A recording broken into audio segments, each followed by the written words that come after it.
Good morning friends welcome in my YouTube channel Gupta ji की पाठशाला। Friends आज है 20 मई 2025 और आज के बनने वाले सभी करेंट अफेयर्स की यहाँ चर्चा करेंगे। फ्रेंड्स आज कोई रिवीजन नहीं है क्योंकि कल मैंने लास्ट 7 डेज के करेंट अफेयर्स का करवाया है जिसमें 103 क्वेश्चन का समावेशन है। फ्रेंड्स वन लाइनर फॉर्मेट में है। जिन्होंने भी कल के करेंट अफेयर्स को नहीं देखा है वो अवश्य देखें फ्रेंड्स। चलिए फ्रेंड्स पहला क्वेश्चन देखते हैं आज के करेंट अफेयर्स का, काफ़ी इंपॉर्टेंट है। खेलो इंडिया बीच गेम्स 2025 का पहला संस्करण कहाँ आयोजित किया जा रहा है? इसका आंसर हो जाएगा बी दीव में। ठीक है, तो खेलो इंडिया बीच गेम्स 2025 का पहला संस्करण दीव में आयोजित किया जा रहा है। डिटेल्स देख लेते हैं फ्रेंड्स। देखिए खेलो इंडिया बीच गेम्स यानी कि KIBG का पहला संस्करण 19 से 25 मई 2025 तक दीव में आयोजित किया जा रहा है। यह प्रतियोगिता स्पोर्ट्स अथॉरिटी ऑफ इंडिया यानी साई की देखरेख में आयोजित हो रही है जिसमें कुल 6 खेलों को शामिल किया गया है। अगला क्वेश्चन है, हाल ही में इको टूरिज्म और पर्यटन को बढ़ावा देने की दिशा में किस राज्य ने विस्टाडोम ट्रेन सेवा का संचालन शुरू किया है? तो इसका आंसर हो जाएगा फ्रेंड्स सी इसका आंसर हो जाएगा उत्तर प्रदेश। तो हाल ही में इको टूरिज्म और पर्यटन को बढ़ावा देने की दिशा में उत्तर प्रदेश सरकार ने विस्टाडोम ट्रेन सेवा का संचालन शुरू किया है और यह भारत की पहली ऐसी सेवा है। चलिए फ्रेंड्स डिटेल्स देख लेते हैं। देखिए इको टूरिज्म को बढ़ावा देने के लिए उत्तर प्रदेश सरकार ने भारतीय रेलवे के साथ मिलकर भारत की पहली विस्टाडोम जंगल सफारी ट्रेन सेवा शुरू की है। यह पहल करतनिया घाट वन्यजीव अभ्यारण्य को दुधवा टाइगर रिजर्व से जोड़ेगी और यात्रियों को राज्य की समृद्ध जैव विविधता को आराम की शैली में अनुभव करने का एक अनूठा अवसर प्रदान करेगी। देखिए उत्तर प्रदेश सरकार वन क्षेत्रों को वन डेस्टिनेशन 3 फॉरेस्ट के रूप में राष्ट्रीय और अंतर्राष्ट्रीय स्तर पर पहचान दिलाने के लिए लगातार प्रयासरत है। इसी कड़ी में दुधवा नेशनल पार्क, करतनिया घाट और किशनपुर वन्यजीव अभ्यारण्य को एकीकृत करते हुए पर्यटकों के लिए सुलभ और रोमांचक अनुभव देने के लिए विस्टाडोम कोच का संचालन किया जा रहा है। अभी बात हो रही है उत्तर प्रदेश की, तो उत्तर प्रदेश के मुख्यमंत्री योगी आदित्यनाथ है, राज्यपाल जो है आनंदीबेन पटेल है। अगला क्वेश्चन है फ्रेंड्स, हाल ही में खबरों में रहा वार्षिक ऑपरेशन ओलिविया का संचालन किसके द्वारा किया जाता है? तो इसका आंसर हो जाएगा डी इसका आंसर हो जाएगा भारतीय तटरक्षक बल। ठीक है, तो देखिए हाल ही में खबरों में रहा वार्षिक ऑपरेशन ओलिविया का संचालन भारतीय तटरक्षक द्वारा किया जाता है। डिटेल्स देख लेते हैं फ्रेंड्स। देखिए ऑपरेशन ओलिविया नवंबर से मई तक भारतीय तटरक्षक बल यानी ICG द्वारा संचालित एक वार्षिक समुद्री संरक्षण मिशन है। इसका उद्देश्य ओडिशा तट पर ओलिव रिडले कछुओं के सुरक्षित घोंसले को सुनिश्चित करना है। फरवरी 2025 में इस ऑपरेशन के कारण रूसीकुलिया नदी या रासीकुलिया नदी के मुहाने पर रिकॉर्ड 6.98 लाख कछुए घोंसले में रहे, जो एक अपने आप में रिकॉर्ड है। अगला क्वेश्चन देखते हैं फ्रेंड्स, महिलाओं की भागीदारी और समावेशिता को बढ़ाने के लिए किस केंद्रीय मंत्री ने सागर में सम्मान पहल शुरू की है? तो इसका आंसर हो जाएगा डी फ्रेंड्स, डी इसका आंसर हो जाएगा सर्बानंद सोनोवाल। तो देखिए महिलाओं की भागीदारी और समावेशिता को बढ़ाने के लिए केंद्रीय मंत्री सर्बानंद सोनोवाल जी ने सागर में सम्मान पहल शुरू की है। डिटेल्स देख लेते हैं। देखिए सागर में सम्मान यानी कि SMS भारत सरकार द्वारा 18 मई 2025 को मुंबई में अंतर्राष्ट्रीय समुद्री महिला दिवस समारोह के दौरान शुरू की गई है, जो एक नई नीतिगत पहल है। केंद्रीय बंदरगाह, जहाजरानी और जलमार्ग मंत्री सर्बानंद सोनोवाल ने समुद्री क्षेत्र में महिलाओं की भागीदारी बढ़ाने और लैंगिक समावेशिता सुनिश्चित करने के लिए इस पहल का अनावरण किया है। अगला क्वेश्चन देखते हैं फ्रेंड्स, हाल ही में भारत ने समुद्री प्लास्टिक से निपटने के लिए किसके साथ 391 करोड़ रुपए की परियोजनाएं शुरू की हैं? तो इसका आंसर हो जाएगा ए इसका आंसर हो जाएगा यूरोपीय संघ। तो देखिए हाल ही में भारत ने समुद्री प्लास्टिक से निपटने के लिए यूरोपीय संघ के साथ 391 करोड़ रुपए की परियोजनाएं शुरू की है। डिटेल्स देखते हैं फ्रेंड्स। देखिए भारत और यूरोपीय संघ यानी EU ने समुद्र या महासागरों में प्लास्टिक के कचरे से होने वाले प्रदूषण से निपटने और कचरे को हरित हाइड्रोजन में परिवर्तित करने के लिए नवाचार समाधान विकसित करने के लिए 2 शोध परियोजनाएं शुरू की हैं। ये पहल भारत यूरोपीय संघ व्यापार और प्रौद्योगिकी परिषद के तहत शुरू की गई है। दोनों परियोजनाओं में भारत और यूरोपीय संघ द्वारा संयुक्त रूप से कुल निवेश 391 करोड़ रुपए या 41 मिलियन यूरो का होगा फ्रेंड्स। चलिए अगला क्वेश्चन देखते हैं। चलिए फ्रेंड्स अगला क्वेश्चन देखते हैं हम लोग। क्वेश्चन है, किस देश ने वैश्विक स्थिरता में योगदान देने वाले के लिए 10 वर्षीय ब्लू रेजिडेंसी वीज़ा शुरू किया है? तो इसका आंसर हो जाएगा बी। इसका आंसर हो जाएगा संयुक्त अरब अमीरात यानी यूनाइटेड अरब एमिरेट्स ने। तो देखिए हाल ही में यूनाइटेड अरब अमीरात ने वैश्विक स्थिरता में योगदान देने वालों के लिए 10 वर्षीय ब्लू रेजिडेंसी वीज़ा शुरू किया है।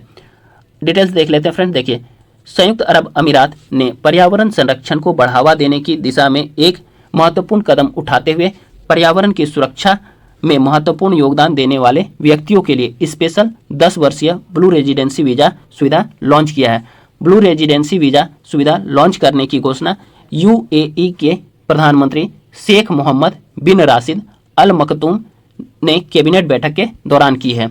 ठीक है, ब्लू रेजिडेंसी वीज़ा उन लोगों के लिए एक स्पेशल परमिट है जिन्होंने समुद्री जीवन, भूमि आधारित पारिस्थितिकी तंत्र, वायु गुणवत्ता स्थिरता प्रौद्योगिकियों, परिपत्र अर्थव्यवस्थाओं और अन्य क्षेत्रों सहित विभिन्न पर्यावरणीय क्षेत्रों में असाधारण योगदान दिया है।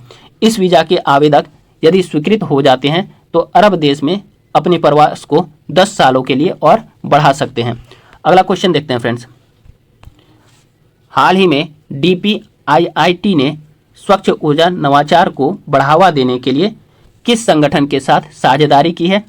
तो इसका आंसर हो जाएगा फ्रेंड्स ए। इसका आंसर हो जाएगा GEAPP के साथ। तो हाल ही में DPIIT ने स्वच्छ ऊर्जा और नवाचार को बढ़ावा देने के लिए GEAPP के साथ साझेदारी की है। डिटेल्स देख लेते हैं फ्रेंड्स। देखिए DPIIT ने हाल ही में भारत में जलवायु तकनीक स्टार्टअप्स का समर्थन करने के लिए global energy alliance for people and planet यानी GEAPP के साथ 2 साल का समझौता ज्ञापन पर हस्ताक्षर किए हैं। यह साझेदारी फंडिंग, मेंटरशिप, पायलट प्रोजेक्ट के अवसर और बाजार तक पहुंच प्रदान करेगी। अब देखिए ENTICE चैलेंज के माध्यम से स्वच्छ ऊर्जा समाधानों में नवाचारों को $5 लाख तक पुरस्कार दिया जाएगा। अगला क्वेश्चन देखते हैं फ्रेंड्स। भारत के सबसे बड़े संरक्षण रिजर्व तसाराप चू को किस राज्य में स्थापित किया गया है? तो इसका आंसर हो जाएगा फ्रेंड्स सी। इसका आंसर हो जाएगा हिमाचल प्रदेश। तो भारत के सबसे बड़े संरक्षण रिजर्व तसाराप चू को हिमाचल प्रदेश में स्थापित किया गया है। डिटेल्स देख लेते हैं फ्रेंड्स। देखिए हिमाचल प्रदेश सरकार ने तसाराप चू क्षेत्र को संरक्षण रिजर्व अधिसूचित किया है, जो कि भारत का सबसे बड़ा संरक्षण क्षेत्र है। यह रिजर्व जैव विविधता की दृष्टि से अत्यंत ही महत्वपूर्ण है फ्रेंड्स। अब देखिए यह क्षेत्र विशेष रूप से हिम तेंदुए यानी स्नो लेओपर्ड के लिए प्रसिद्ध है। अन्य प्रमुख स्तनधारी प्रजातियों में तिब्बती भेड़िया, भारल जिसको नीली भेड़ भी कहते हैं, हिमालयन आइबेक्स, कियांग जंगली गधा और तिब्बती अर्गाली आदि भी इस क्षेत्र में पाए जाते हैं। इसके अलावा पक्षी प्रजातियों में रोज फिंच, तिब्बती रेवेन एवं येलो बिल्ड जोफ जैसी दुर्लभ प्रजातियां भी इस क्षेत्र में पारिस्थितिकी तंत्र को समृद्ध करती है। बात हो रही है हिमाचल प्रदेश की, तो हिमाचल प्रदेश के मुख्यमंत्री वर्तमान में सुखविंदर सिंह सुक्खू हैं और राज्यपाल श्री शिव प्रताप शुक्ल हैं। अगला क्वेश्चन देखते हैं फ्रेंड्स। नक्सलवादियों के खिलाफ ऑपरेशन ब्लैक फॉरेस्ट को छत्तीसगढ़ और किस राज्य की सीमा पर चलाया गया है? तो इसका आंसर हो जाएगा फ्रेंड्स डी तेलंगाना। तो नक्सलवादियों के खिलाफ ऑपरेशन ब्लैक फॉरेस्ट को छत्तीसगढ़ और तेलंगाना राज्य की सीमा पर चलाया गया है। डिटेल्स देखते हैं फ्रेंड्स, काफ़ी इंपॉर्टेंट है। छत्तीसगढ़ तेलंगाना सीमा पर अब तक का सबसे बड़ा नक्सल विरोधी अभियान ऑपरेशन ब्लैक फॉरेस्ट को चलाया जा रहा है, जो वामपंथी उग्रवाद के अंत का संकल्प है। देखिए देश से नक्सलवाद को खत्म करने के लिए गृह मंत्री अमित शाह द्वारा तय की गई 31 मार्च 2026 की समय सीमा से पहले सुरक्षा बलों के सामने माओवादियों पर दबाव बनाए रखना और उन क्षेत्रों में लगातार अभियान चलाना जहां वे अभी भी सक्रिय हैं, और इस प्रकार से दबाव बनाकर माओवाद को समाप्त करना। चलिए फ्रेंड्स अगला क्वेश्चन देखते हैं। अंतर्राष्ट्रीय संग्रहालय दिवस हर वर्ष किस दिन मनाया जाता है? इसका आंसर हो जाएगा बी बी 18 मई। तो अंतर्राष्ट्रीय संग्रहालय दिवस प्रत्येक वर्ष 18 मई को मनाया जाता है। देखिए इस बार का जो थीम है फ्रेंड्स वह है तेजी से बदलते समुदायों में संग्रहालयों का भविष्य। इंग्लिश में हो जाएगा the future of museum in rapidly changing communities. Details देख लेते हैं फ्रेंड्स। देखिए अंतर्राष्ट्रीय संग्रहालय दिवस हर साल 18 मई को मनाया जाता है, जिसकी शुरुआत 1977 ईस्वी में अंतर्राष्ट्रीय संग्रहालय परिषद यानी ICOM द्वारा की गई थी। यह दिन सांस्कृतिक आदान प्रदान, शिक्षा और विरासत संरक्षण में संग्रहालयों की महत्वपूर्ण भूमिका पर प्रकाश डालता है। अगला क्वेश्चन देखते हैं फ्रेंड्स। हाल ही में खबरों में रहा मल्टी एजेंसी सेंटर यानी मैक किस संगठन के अंतर्गत संचालित होता है? तो इसका आंसर हो जाएगा फ्रेंड्स डी इसका आंसर हो जाएगा IB यानी इंटेलिजेंस ब्यूरो के द्वारा। तो मैक जो है संगठन वह जो है इंटेलिजेंस ब्यूरो के द्वारा संचालित होता है।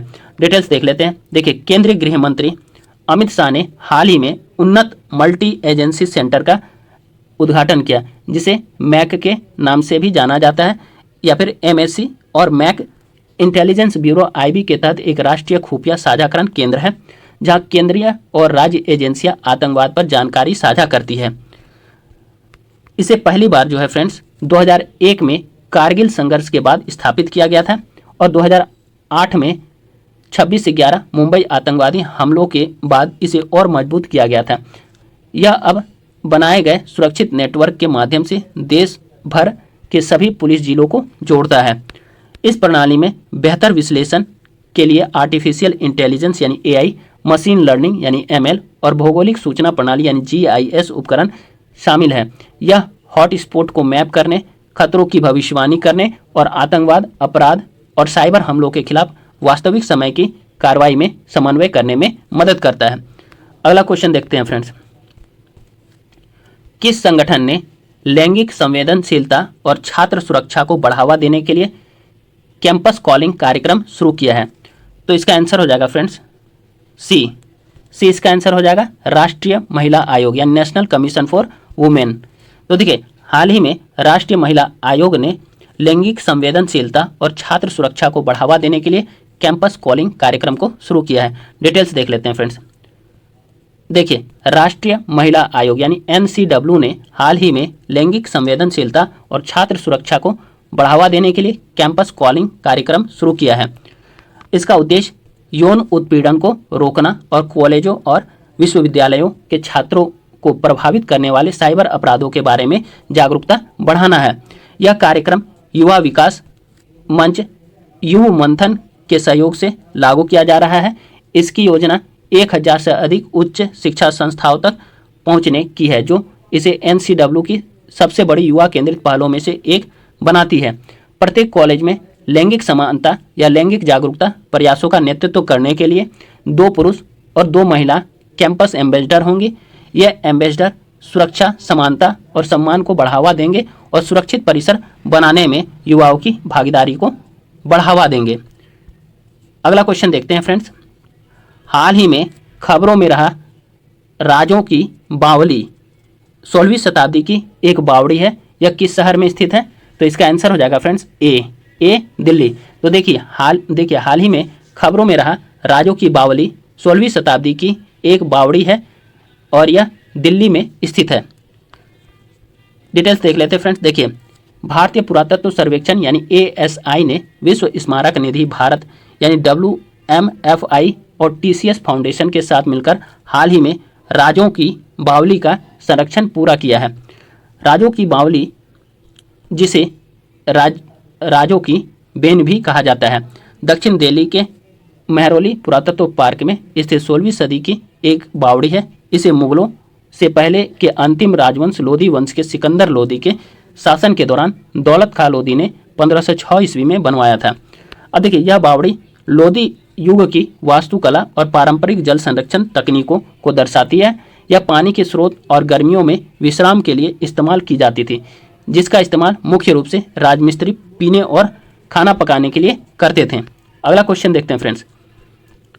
विश्व रक्तचाप दिवस हर वर्ष किस दिन मनाया जाता है? जिसको आप कह सकते हैं कि वर्ल्ड हाइपरटेंशन डे किस दिन मनाया जाता है? तो इसका आंसर हो जाएगा फ्रेंड्स 17 मई को। इसका आंसर हो जाएगा सी 17 मई को। तो विश्व उच्च रक्तचाप दिवस हर वर्ष 17 मई को मनाया जाता है। डिटेल्स देख लेते हैं। देखिए, उच्च रक्तचाप और इसके नियंत्रण के बारे में जागरूकता बढ़ाने के लिए हर साल 17 मई को विश्व उच्च रक्तचाप दिवस मनाया जाता है। 2025 का थीम है अपने रक्तचाप को सही तरीके से मापें, इसे नियंत्रित करें और लंबे समय तक जिएं। थीम ध्यान रखिएगा फ्रेंड्स, अपने रक्तचाप को सही तरीके से मापें, इसे नियंत्रित करें और लंबे समय तक जिएं। देखिए, उच्च रक्तचाप जिसे हाई ब्लड प्रेशर के रूप में भी जाना जाता है को एक मूक हत्यारा भी कहा जाता है, क्योंकि यह अक्सर कोई लक्षण नहीं दिखाता है। विश्व स्वास्थ्य संगठन के अनुसार दक्षिण पूर्व एशिया क्षेत्र में 294 मिलियन से अधिक लोगों को यह प्रभावित करता है। जोखिम कारकों में तंबाकू और शराब का सेवन, बहुत अधिक नमक, अस्वास्थ्यकर आहार, व्यायाम की कमी और मानसिक तनाव शामिल है। अनियंत्रित उच्च रक्तचाप हृदय रोग, स्ट्रोक, गुर्दे की विफलता और अन्य हृदय रोगों यानी CVD, जिसको क्या कह सकते हैं, कार्डियक वैस्कुलर डिजीज को जन्म देती है। ठीक है, अगला क्वेश्चन देखते हैं फ्रेंड्स। हाल ही में किस केंद्रीय मंत्री ने त्रिपुरा में एक्वा पार्क की आधारशिला रखी और मछली महोत्सव का उद्घाटन किया है? तो ये इंपॉर्टेंट है BPSC के लिए फ्रेंड्स। तो इसका आंसर हो जाएगा डी राजीव रंजन सिंह उर्फ ललन सिंह ने। तो देखिए, हाल ही में राजीव रंजन सिंह उर्फ ललन सिंह ने त्रिपुरा में एक्वा पार्क की आधारशिला रखी और मछली महोत्सव का उद्घाटन किया है। डिटेल्स देख लेते हैं फ्रेंड्स। देखिए, 18 मई 2025 को त्रिपुरा के अगरतला में एक दिवसीय मछली महोत्सव आयोजित किया गया। उसी दिन केंद्रीय मंत्री राजीव रंजन सिंह उर्फ ललन सिंह ने कैला शहर में 42.4 करोड़ रुपए के एकीकृत एक्वा पार्क की आधारशिला रखी। इस पहल का उद्देश्य राज्य में मत्स्य पालन को बढ़ावा देना और स्थानीय मछुआरों को सशक्त बनाना है। अगला क्वेश्चन देखते हैं फ्रेंड्स। अगला क्वेश्चन है, हाल ही में केंद्र सरकार ने राष्ट्रीय सुरक्षा कारणों के कारण विमानन क्षेत्र में ग्राउंड हैंडलिंग करने वाली सेलेबी कंपनी पर प्रतिबंध लगा दिया है। यह किस देश की कंपनी है? तो इसका आंसर हो जाएगा फ्रेंड्स सी इसका आंसर हो जाएगा तुर्की। तो हाल ही में भारत सरकार ने तुर्की की सेलेबी कंपनी पर प्रतिबंध लगा दिया है। किस कारण से? तो सुरक्षा कारणों से। चलिए डिटेल्स देख लेते हैं। हाल ही में भारत सरकार ने राष्ट्रीय सुरक्षा कारणों से तुर्की की ground handling company Celebi aviation की सुरक्षा मंजूरी रद्द कर दी है। भारत सरकार ने नागरिक उड्डयन सुरक्षा ब्यूरो के माध्यम से सेलेबी एविएशन की सुरक्षा मंजूरी को तत्काल प्रभाव से रद्द कर दिया है। अब देखिए, अगला क्वेश्चन देखते हैं फ्रेंड्स। समाचारों में रहा सिंगल्स रोग किस कारक के कारण होता है? तो इसका आंसर हो जाएगा डी इसका आंसर हो जाएगा। तो देखिए, हाल ही में समाचारों में रहा सिंगल्स रोग जो है वायरस के कारण होता है। ठीक है, वायरस के कारण होता है फ्रेंड्स। चलिए डिटेल्स देखते हैं। देखिए, यूरोपियन हार्ट जर्नल में प्रकाशित दक्षिण कोरिया की एक हालिया बड़े पैमाने के अध्ययन में पाया गया है कि दाद के खिलाफ टीका लगाए गए लोगों में दिल के दौरे और स्ट्रोक जैसी हृदय संबंधी घटनाओं का 23% कम जोखिम होता है। ठीक है, अब देखिए, दाद या herpes zoster varicella zoster virus के पुनर्सक्रियन के कारण होता है, वही वायरस जो चिकन पॉक्स का कारण बनता है। वायरस तंत्रिका कोशिकाओं में निष्क्रिय रहता है और जीवन में बाद में प्रतिरक्षा प्रणाली के कमजोर होने पर फिर से सक्रिय हो सकता है। दाद फफोलों के साथ एक दर्दनाक दाने के रूप में प्रकट होते हैं, आमतौर पर शरीर के एक तरफ, और जलन, सिरदर्द और बुखार जैसे लक्षण पैदा कर सकते हैं। सबसे आम जटिलता फ्रेंड्स पोस्ट हर्पेटिक न्यूरोलॉजिया है, जो एक तंत्रिका दर्द है जो महीनों तक रह सकता है। अब देखिए, दाद सीधे संक्रामक नहीं है, लेकिन वायरस किसी ऐसे व्यक्ति को संक्रमित कर सकता है जिसे कभी चिकनपॉक्स नहीं हुआ हो। यह मुख्य रूप से 50 से अधिक उम्र के लोगों या कमजोर प्रतिरक्षा प्रणाली वाले लोगों को प्रभावित करता है। फ्रेंड्स, आज का सेशन यहीं समाप्त होता है। कल फिर आप लोगों के समक्ष नए सेशन के साथ उपस्थित होंगे फ्रेंड्स। आप लोग गुप्ता जी की पाठशाला यूट्यूब चैनल को सब्सक्राइब कीजिए, वीडियो को अधिक से अधिक लाइक कीजिए, ज़्यादा से ज़्यादा शेयर कीजिए और वीडियो में कमेंट कीजिए फ्रेंड्स। धन्यवाद। Have a great day.